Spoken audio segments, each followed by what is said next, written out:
Bonjour à vous. Comme d'habitude, si cette vidéo vous a plu, un petit pouce, un abonnement, un commentaire pour me dire ce que vous en avez pensé, c'est important pour moi. Éventuellement un petit don, lien dans la description, cela me permet de publier régulièrement. Merci à tous de votre soutien à cette chaîne. Donc là, cette vidéo va être sur Jeffrey Sachs, qui est un professeur d'université à Columbia, donc une université extrêmement prestigieuse, tout comme Jeffrey Sachs, qui est un professeur de renommée internationale. Donc il est entre autres économiste, mais aussi spécialiste de la politique et expert en géopolitique internationale. Et il est surtout reconnu comme tel de par le monde depuis maintes et maintes années. Donc on va voir cette vidéo qui est en anglais sous-titrée français dans une émission de Pierce Morgan, qui est une émission qui fait passer des gens très connus mais dissidents. Donc c'est à saluer parce que c'est très rare. Donc c'est vraiment à saluer. Donc c'est-à-dire des gens dissidents qui passent dans un grand média. Alors c'est assez rare, encore une fois, pour le saluer. Et là, le sujet, c'est Jeffrey Sachs qui nous explique l'origine de la guerre en Ukraine, les tenants et les aboutissants. Alors, je ne vous ai pas montré la vidéo dans son entièreté parce qu'elle est trop longue, mais juste la moitié. Alors, je ne vais pas vous donner mon analyse comme d'habitude, je vais juste vous montrer la vidéo qui est sous-titrée en français. Mais je tenais à vous souligner que cet homme, Jeffrey Sachs, n'est pas le seul à dire ça. Il y a eu un précurseur qui est aussi professeur, mais cette fois à l'université de Chicago, un professeur en géopolitique de renommée lui aussi internationale, qui s'appelle John Mearsheimer. Et lui avait fait une vidéo sur YouTube il y a plus de 8 ans, et qui a fait près de 30 millions de vues. Et que dit-il dans cette vidéo d'il y a plus de 8 ans, presque 9 ans maintenant? Il avait dit qu'à cause des agissements de l'Occident, et en particulier des États-Unis, il y aurait une guerre en Ukraine. Et en fait, cette vidéo a fait autant de vues parce qu'il a été prophète et il avait prédit exactement ce qui allait se passer. Et pourquoi il avait prédit ce qu'il allait se passer? En fait, il n'y a rien d'extraordinaire. Étant donné les agissements des États-Unis, cela devait déboucher un jour ou l'autre sur une guerre avec la Russie, avec comme truchement l'Ukraine, puisque c'est en Ukraine que ça se passait. Et donc, ce John Mearsheimer, il y a plus de 8 ans, nous disait déjà les agissements déplorables et honteux et scandaleux des États-Unis qui préparaient déjà de longue date un coup d'État. Et oui, donc avec évidemment, il rappelle les avancées de l'OTAN tout autour de la Russie qui allait forcément faire que à un moment donné, la Russie allait taper du poing sur la table puisque les Américains avaient fait une promesse solennelle à la Russie en 1990, comme quoi il ne s'approcherait pas de la Russie et en échange, la Russie s'en allait de l'Allemagne de l'Est. Voilà. Bon, bref, je ne vais pas vous refaire toutes les vidéos. Par contre, ce que je vais faire, c'est que je vais vous mettre plusieurs liens dans la description, liens qui ne sont pas cliquables. Il faut faire un copier-coller de ces liens puisque YouTube, dans sa mesquinerie, m'a bloqué le fait que mes liens soient cliquables dans la description, mais aussi m'a bloqué le fait de pouvoir épingler mes commentaires. Je ne peux plus épingler de commentaires. Voilà la mesquinerie de YouTube, jusqu'où elle va, tout ça pour m'empêcher de diffuser mes vidéos. Alors il les empêche pas complètement, mais il les invisibilise énormément. YouTube cache mes vidéos, c'est pour ça que je fais si peu de vues.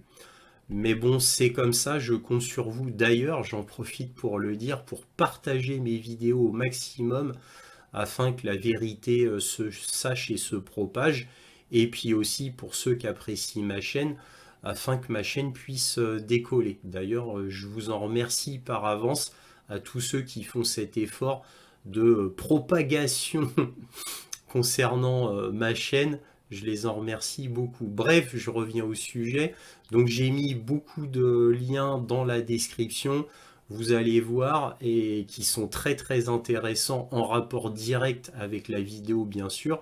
Et surtout un lien que j'avais fait en 2022, en début 2022, où moi aussi j'avais dit que, bon, bah, étant donné ce qui s'était passé, étant donné les événements précurseurs, eh bien, j'avais dit que, bon, bah voilà, Poutine ne faisait en réalité que se défendre et protéger sa population. Donc déjà, moi, à l'époque, il y a plus de 2 ans, j'avais fait une vidéo qui expliquait cela. Et là, maintenant, bah, ça y est, ça commence à rentrer dans les mœurs. Et beaucoup de gens éminents, des grands professeurs, des historiens, commencent à dire en fait que c'est Poutine qui a été agressé, la Russie qui a été agressée, indirectement via le truchement de l'Ukraine, et cela devait obligatoirement déboucher sur une action armée de Vladimir Poutine, puisque de toute manière c'était presque l'effet recherché, afin que l'on puisse appliquer des sanctions terribles à la Russie pour à dessein, afin de faire effondrer la Russie et de diviser la Russie en petits morceaux, exactement comme cela avait été fait en Serbie ou même en Yougoslavie, pour remonter encore plus loin. Bref, j'arrête là. Je vous laisse voir la vidéo. Donc n'oubliez pas, encore une fois, si cette vidéo vous a plu, un petit pouce, un abonnement, un commentaire, éventuellement un petit don. Et j'arrête là. Et toujours, bien sûr, soyez curieux. Professor Jeffrey Sachs, returning to Uncensored. Professor, great to see you. Oh, it's great to be with you. Thank you so much, Piers. We had a great reaction to our last debate, which was as lively and provocative as I hoped it would be. So I hope we'll get the same again now. I just want to ask you, this Putin peace plan is not really a peace plan. What he's saying is all the land I have illegally stolen, I want to keep. Isn't that what it boils down to? Well, there are two issues. One is no NATO enlargement. And the second is this territorial issue. It involves Crimea and what they claim is 4 regions of Russia. To my mind, this is overwhelmingly about the first issue, is about NATO, because that's been the issue on the table for 30 years. Territory was not on the table until 2 years ago, but for 30 years, NATO was on the table. I think the territorial issues, if I may say, are probably negotiable, at least in part. Of course, there's been a war going on for 10 years now and an escalation during the last 2 years. I think the non-negotiable parts of what Putin is saying, I would guess really non-negotiable, so we have to think about them, is that NATO will not enlarge to Ukraine. And I think Crimea is non-negotiable for Russia's core security interests and perceptions and history. So I think what's really absolutely core to what President Putin is saying is he would like to stop the war. He doesn't want to take over Ukraine. He doesn't want to take more of Ukraine. On the combat line right now, on the contact line, he doesn't control all 4 of these provinces, and I doubt that he would insist on that. I do think that he would hold out for Crimea. Almost every Western analyst and expert agrees with that, and there are many reasons for that. But what I do think is at the core of this all along was Russia, throughout its history, has always believed in keeping some safety from the West, which has repeatedly invaded Russia. And after the end of the Soviet Union in 1991, the US and Germany had said to Gorbachev and to Yeltsin, we won't expand NATO 1 inch eastward. But then, like always with the United States, they lied, they cheated, and they started the expansion. And then the Russians, I was observing this all along, the first expansions, which were in Central Europe, didn't come too close to Russia. And they said, we don't like that. You cheated. You told us no. But okay, that's Hungary, Poland, and Czech Republic. That was 1999 under Clinton. But then it just kept coming and kept coming and kept coming. And they said with rising decibels and rising fervor, stop coming closer. And their ultimate red line has been consistent. It is Ukraine and Georgia. Why? Well, it goes back, Piers, to the British Empire, to 1853 to 1856, actually to Lord Palmerston. He had an idea: surround Russia in the Black Sea, render Russia's fleet in the Black Sea in Sevastopol, which was there in 1853, just like it's there in 2024, render it essentially inoperable, control the Dardanelles. This is a long story. And then Russia is a second or third rate power. And President Putin is responding to what has been a British imperial attempt for 175 years and a U.S. attempt since 1991, basically to surround Russia with NATO. And what Putin has been saying is, don't do that. Stop. Leave Ukraine as a kind of buffer zone. And Ukraine was perfectly happy with that, and public opinion was perfectly happy with that, and they didn't want to join NATO. And in 2009, they elected Viktor Yanukovych, who promised them neutrality, which was the promise that Ukraine itself had made in declaring its independence, that they would be permanently a neutral country, because they're in between West and East. They're in between Europe and Western Europe, or the European Union, and Russia. So they wanted just, okay, we'll be neutral. But then the United States did team up to overthrow Yanukovych in February 2014, and that's when this war started. That's when Russia stopped saying, well, we'll lease a base in Crimea, rather, we'll take back Crimea. We don't want it to fall into NATO hands, just like the Tsar did not want Sevastopol to fall into Palmerston's hands.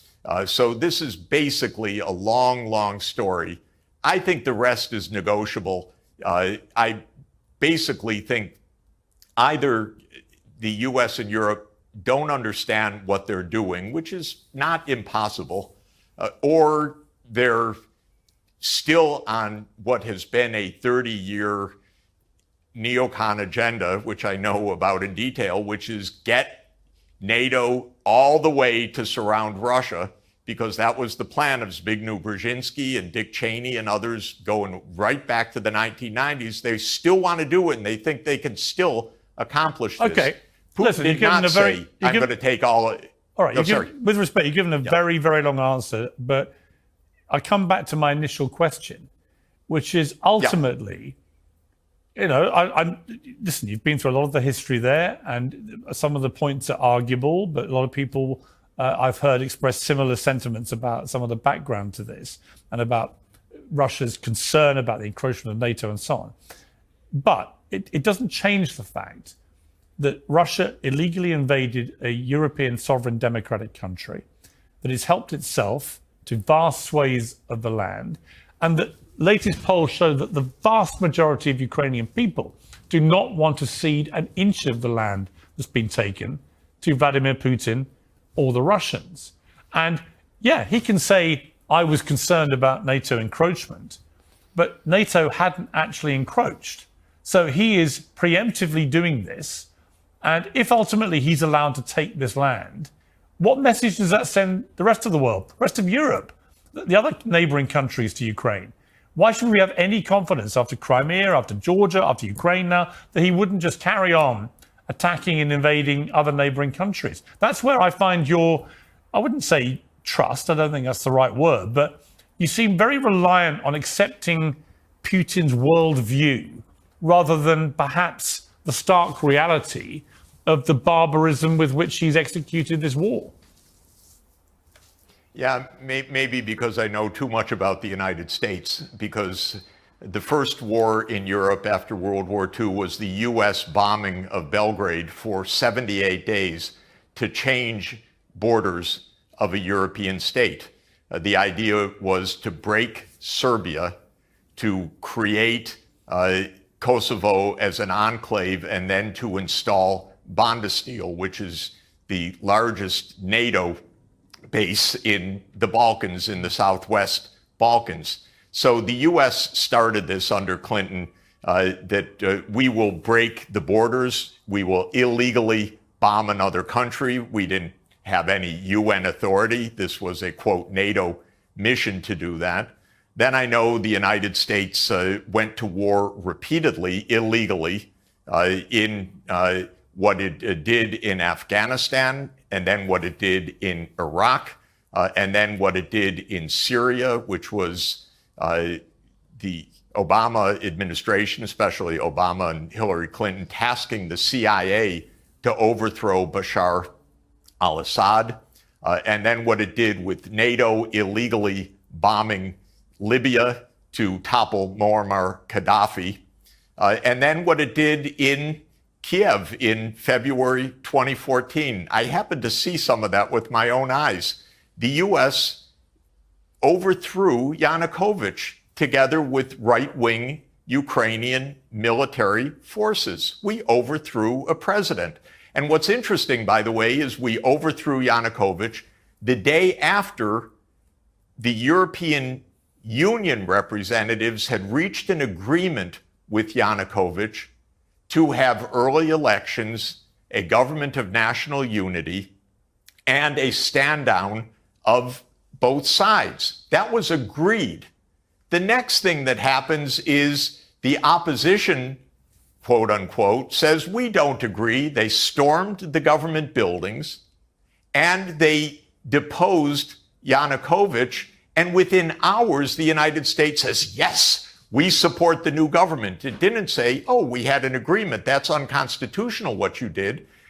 So we overthrew a government, contrary to a promise that the European Union had made. And by the way, Russia, the United States, and the EU were parties to that agreement. And the United States, an hour afterwards, backed the coup. Okay, so everyone's got a little bit to answer for. In 2015, the Russians did not say, we want the Donbass back. They said peace should come through negotiations, and negotiations between the ethnic Russians in the east of Ukraine and this new regime in Kiev led to the Minsk II agreement. The Minsk II agreement was voted by the UN Security Council unanimously. It was signed by the government of Ukraine. It was guaranteed explicitly by Germany and France. And you know what? And it's been explained to me in person. It was laughed at inside the US government. This is after the UN Security Council unanimously accepted it. The Ukrainians said, we don't want to give autonomy to the region. Oh, but that's part of the treaty. The US told them, don't worry about it. Angela Merkel explained in Die Zeit, in a notorious interview after the 2022 escalation, she said, oh, you know, we knew that Minsk II was just a holding pattern to give Ukraine time to build its strength. No. Minsk II was a UN Security Council unanimously adopted treaty that was supposed to end the war. So when it comes to who's trustworthy, who to believe, and so forth, I guess my problem, Piers, is I know the United States government. I know it very well. I don't trust them for a moment.